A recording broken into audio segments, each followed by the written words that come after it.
السلام عليكم ورحمة الله وبركاته. حبايب قلبي، عاملين ايه؟ النهاردة معانا الفيديو التاسع من سلسلة قصص من القرآن. هنغطي مع بعض من الآية 142 لغاية الآية 245 تقريبا، فعايزاكم تصحصحوا كده معايا النهاردة عشان مطولين شوية. هنبدأ بقصة تغيير القبلة ونتعلم منها الصبر والطاعة لله، وبعدها هنتكلم عن الوصايا والشرائع اللي ربنا أمرنا بيها زي القصاص، الصيام، الإنفاق في سبيل الله، الحج وأحكامه، وكمان أيام التشريق وذكر الله فيها. هنتعلم ازاي القرآن مش بس بيحكي قصص لكن بيعلمنا دروس عملية في حياتنا اليومية. يلا بينا نبدأ. أول جزء في الفيديو قصة تغيير القبلة، الآيات من 142 ل 152. زي ما قلنا قبل كده، لما النبي صلى الله عليه وسلم هاجر للمدينة كان اليهود موجودين فيها بكثرة، في بني قريظة، بني النضير، بني قينقاع، وكانوا بيقولوا إنهم أهل كتاب وإن قبلتهم البيت المقدس، وهي دي القبلة الصحيحة وقتها. فالله سبحانه وتعالى أمر النبي صلى الله عليه وسلم والمسلمين في الأول إنهم يصلوا نحو البيت المقدس، وده استمر حوالي 16 شهر، وبعض الروايات بتقول 17 شهر. النبي صلى الله عليه وسلم كان بيطيع أمر ربه، لكن في قلبه شوق عظيم إن القبلة تكون عند الكعبة في مكة، لأنها بيت الله الأول، ولأنها قبلة إبراهيم وإسماعيل عليهما السلام، ولأن فيها رمز التوحيد. وكان النبي صلى الله عليه وسلم على طول بيرفع راسه للسماء وينتظر وحي من الله بتغيير القبلة، ويفضل يدعي كده في قلبه إن القبلة تتغير. فنزل الوحي في قوله تعالى: قد نرى تقلب وجهك في السماء فلنولينك قبلة ترضاها فولي وجهك شطر المسجد الحرام وحيث ما كنتم فولوا وجوهكم شطره. يعني يا محمد، احنا شايفين انتظارك ودعائك، وهنوجهك لقبلة تحبها وترضاها اللي هي الكعبة. النبي صلى الله عليه وسلم كان بيصلي الظهر أو العصر في مسجد بني سلمة موجود في المدينة المنورة، واسم بني سلمة ده اسم قبيلة من الأنصار كان ليهم ديار هناك، والمسجد اتسمى بعد كده مسجد القبلتين. في الركعة الثانية من الصلاة جبريل نزل وأمر النبي صلى الله عليه وسلم يغير اتجاه فورا، فالرسول صلى الله عليه وسلم وهو بيصلي في نص الصلاة استدار مع الصحابة من بيت المقدس إلى الكعبة، والمصلين وراه استداروا معاه. اليهود اتضايقوا جدا وقالوا: ما ولاهم عن قبلتهم التي كانوا عليها، وكأنهم بيشككوا في ثبات المسلمين. المنافقين قالوا: مرة هنا ومرة هنا، لو كان الحق عند بيت المقدس يبقى الكعبة غلط، ولو الحق عند الكعبة يبقى اللي فات كله غلط. المؤمنين قالوا: سمعنا وأطعنا، وفرحوا جدا إن القبلة بقت عند الكعبة. ندخل على الجزء الثاني اللي هو الوصايا والشرائع. في الآية 153 ل 157 ربنا بيطلب مننا نصبر على الابتلاءات ونستعين بالصبر والصلاة، ولله المثل الأعلى، كأنه بيدينا الزتونة اللي هنعيش بيها في المستقبل بعدين. بيقول لنا إنه هيبتلينا، يعني يختبرنا ويمتحننا بشيء من الخوف، يعني من الأعداء أو من الحروب أو من المستقبل، وفي ناس هتموت في سبيل الله ودول أحياء عند ربهم يرزقون. وهمتحنكم كمان بالجوع، يعني هيبقى في مجاعات أو نقص في الرزق أو الطعام، أو نقص في الأموال، يعني خسارة في التجارة أو الزرع أو الثروة. والأنفس، يعني موت الأحباب أو القتل في سبيل الله، أو الأمراض اللي هتجيلنا وهتقلل عددنا. والثمرات، يعني فساد الزرع والثمار أو قلة الخير في الأرض. يعني ربنا بيفهمك اللي فيها إن الدنيا مش هتكون راحة مطلقة، لازم يبقى فيها امتحان وابتلاء بدرجات مختلفة. وبشر الصابرين، يعني يا محمد صلى الله عليه وسلم بشر المؤمنين اللي يصبروا على البلاء وما يجزعوش ويستسلموا لحكمة ربنا. والابتلاءات دي مش عشان تهلكنا، عشان تمتحن إيماننا وتقوي صبرنا وترفع درجاتنا عند ربنا. الآية 158: إن الصفا والمروة من شعائر الله، فمن حج البيت أو اعتمر فلا جناح عليه أن يطوف بهما، ومن تطوع خيرا فإن الله شاكر عليم. السعي بين الصفا والمروة عبادة قديمة جدا. بدأت العبادة دي لما قلنا قبل كده مع السيدة هاجر زوجة سيدنا إبراهيم عليه السلام، واللي هي أم إسماعيل، لما كانت بتدور على المية لابنها إسماعيل بعد ما ربنا أمر سيدنا إبراهيم يسيبهم في مكة. وربنا خلت سعيها ده وبقى من شعائر الحج والعمرة من أيام سيدنا إبراهيم عليه السلام. ومع مرور السنين العرب للأسف دخل عليهم الوثنية. قريش حطوا صنمين على جبلين، الصفا والمروة. إيساف كان صنم على الصفا، نائلة كانت صنم على المروة. مين إيساف ونائلة دول؟ الروايات من الإسرائيليات بتقول كانوا رجل وامرأة عملوا معصية كانت زنا جوه الكعبة المشرفة، وربنا مسخهم حجر. الناس في البداية كانوا بيعتبروا إن ده عبرة ويتذكروا بيها العقوبة، وعملوا من الحجر ده أصنام ليهم.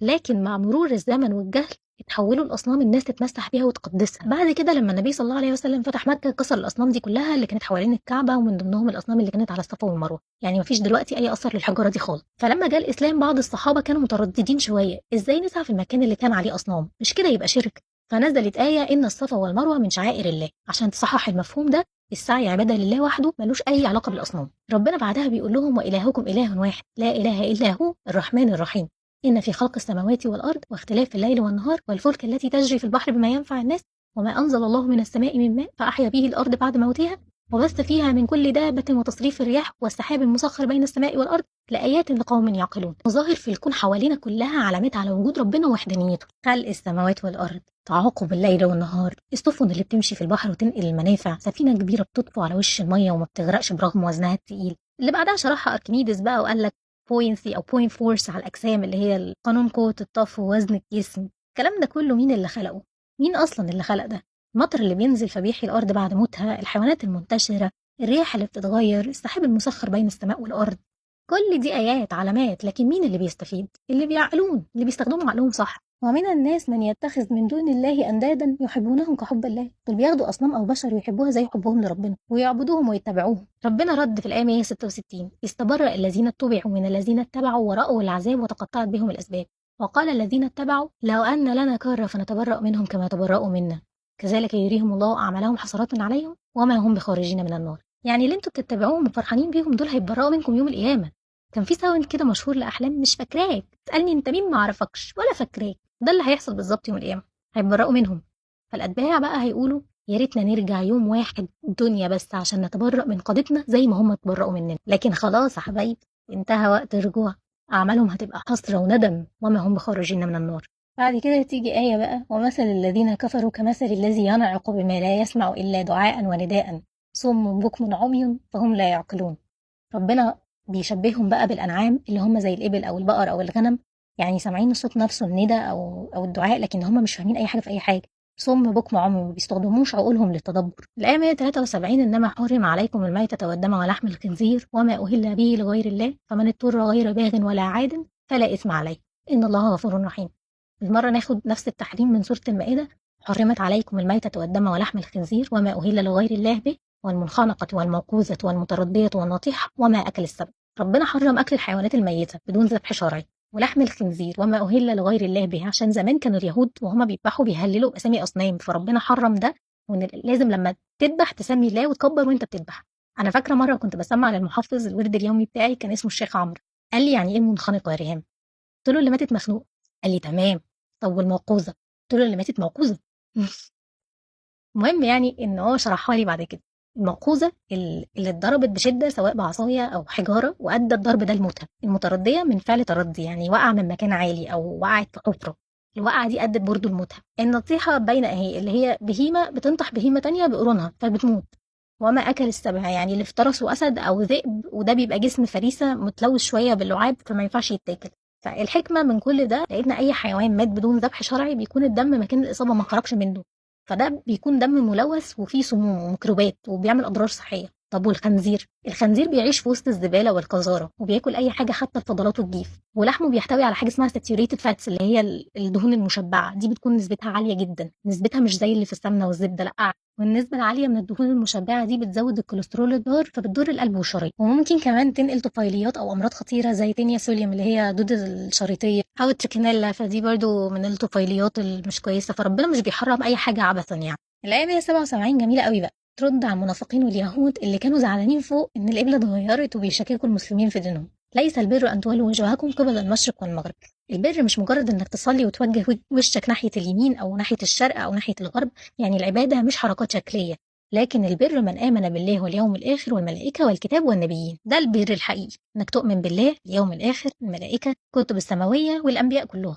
وآتى المال على حبه، يعني ينفق المال مع إنه بيحبه ومحتاجه، على حبه، على ذوي القربى، الأقارب، يعني اليتامى والمساكين وابن السبيل. ابن السبيل يعني اللي هو المسافر المغترب، يعني اللي هو محتاج لفلوس. السائلين يعني اللي بيطلبوا المساعدة، وفي الرقاب، ده كان وقت الرق اللي هو تحرير العبد يعني. وأقام الصلاة وآتى الزكاة والموفون بعهدهم إذا عاهدوا، اللي بيوفوا العهود والمواثيق بتاعتهم. والصابرين في البأساء والضراء وحين البأس. البأساء اللي هو الفقر وضيق الحال الجامد قوي، الضراء المرض والابتلاءات، حين البأس اللي هو وقت الحرب أو وقت الشدة الكبيرة. أولئك الذين صدقوا وأولئك هم المتقون. اللي يعملوا كل ده هم اللي صادقين فعلا في إيمانهم وهم دول أهل التقوى. بعد كده نيجي للقصاص والوصية اللي هي الآيات من 178 ل 182. يا أيها الذين آمنوا كتب عليكم القصاص في القتلى، الحر بالحر والعبد بالعبد والأنثى بالأنثى، فمن عفي له من أخيه شيء فاتباع بالمعروف وأداء إليه بإحسان، ذلك تخفيف من ربكم ورحمة، فمن اعتدى بعد ذلك فله عذاب أليم. القصاص يعني لو حصل قتل عمد القاتل يقتل عشان يكون في عدل. وربنا كمان فتح باب العفو والدية، يعني الفلوس تدفع على أهل الميت او القتيل يعني لو هم رضوا بده، والهدف انه يمنع الفوضى والثأر اللي كان منتشر زمان وقتها. طيب ايه الوصيه؟ الوصيه ان الميت بيوصي بجزء من ماله يروح لناس معينه، وده كان قبل نزول ايات الميراث. بعد كده الصيام واحكامه، الايات من 183 ل 187 ربنا فرض الصيام زي ما فرضه على الامم قبلنا لتربيه النفس والتقوى، اللي هو انت تقدر تمنع نفسك مما احل الله لك، اللي هو الاكل والشرب. فلما تصوم هيعودك على فكره انك تقدر تمنع نفسك من اي فعل تاني اصلا حرام، لانك اصلا قدرت تستغنى عن اساسيات الحياه اللي هو الاكل والشرب، فتقدر تستغنى عن اي فعل تاني في الدنيا. وبيوضح لك كمان فضل شهر رمضان، وبيوضح لك ان فيه رخصه زي على المريض والمسافر، فتمام يفطر في رمضان بس يقضي الايام دي بعد كده يعني يصومها تاني بعدين. وبيوضح ان الصيام بينتهي لغايه غروب الشمس، ومن بعد غروب الشمس تمام جدا الاكل والشرب والجماع مسموح لغايه الفجر. بعدها بيبدأ يتكلم عن الاعتكاف في المساجد، عبادة خاصة في العشر الأواخر من رمضان، وفي ناس طبعا بتعتكف في رمضان كله، فبيوضح الاجتهادات في رمضان إنها مهمة، وبيوضح لك قد إيه هو شهر مبارك وعظيم. بعد كده الإنفاق والجهاد بالمال من الآيات 188 ل 195، تحريم أكل الأموال الناس بالباطل زي الرشوة أو السرقة أو الغش، وبيوضح لك الإنفاق في سبيل الله مش بس صدقة للفقراء لكن كمان دعم للمجتمع والجهاد.